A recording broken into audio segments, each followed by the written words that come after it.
I had just returned home from a long week at the precinct as police chief. My days were full of court briefings, managing officers, and leading high-profile investigations. But the one thing I truly looked forward to every weekend was rolling my prized possession, a fully restored 1970 Chevelle SS454, out of the garage and taking her for a cruise down the coast. This car wasn't just metal and paint.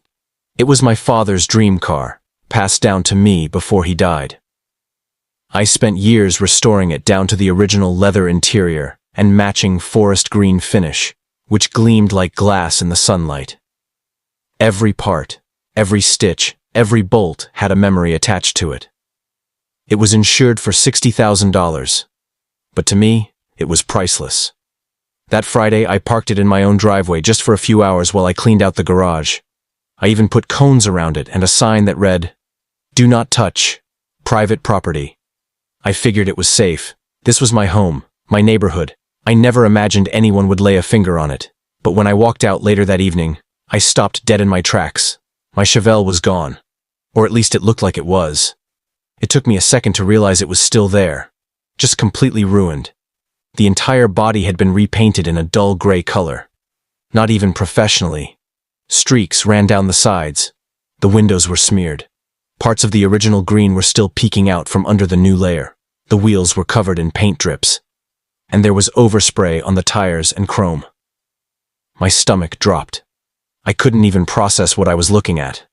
That's when a middle-aged man in a bright yellow HOA vest strolled up like he just mowed someone's lawn. He had a clipboard and a smug grin. "Beautiful day for a touch-up, huh?" he said.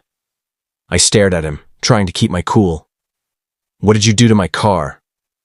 "Oh, that old thing? We got a complaint. Said it was an eyesore. HOA bylaws don't allow vehicles with faded or non-standard paint in the driveway.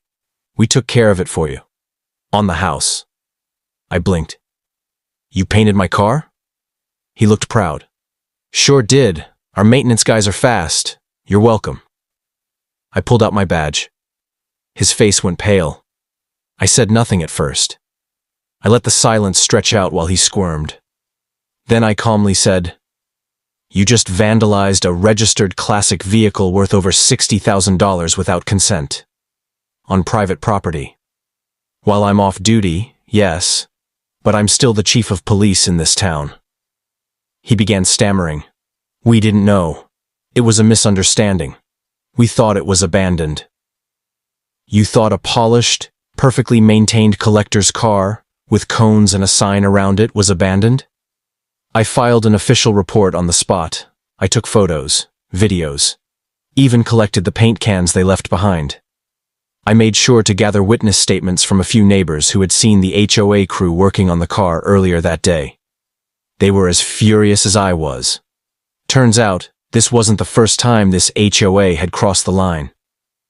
After some digging, I found 2 other incidents where they'd taken maintenance liberties with residents' property without permission. But unlike those residents, I had the legal authority and the evidence to make things right. Within a week, I brought the HOA board into a formal hearing. Civil lawsuits followed.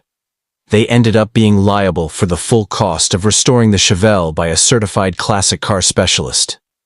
And believe me, I made sure the estimate was detailed down to every stitch of leather and square inch of original paint. The HOA president resigned. The man in the vest? Turns out he wasn't even officially employed by the HOA. He was just helping out. He now has charges pending for destruction of private property. But the most important part? New regulations were added to the HOA charter requiring written consent and a 14-day notice for any property-related action. Residents finally got the protections they deserved. And me? I got my Chevelle back. Fully restored. Even better than before. The lesson: never assume power gives you the right to act without permission. And never judge a car or its owner by its paint job, especially when that owner happens to be the law. If you like this story, don't forget to subscribe to the channel and share it with family and friends. Thank you.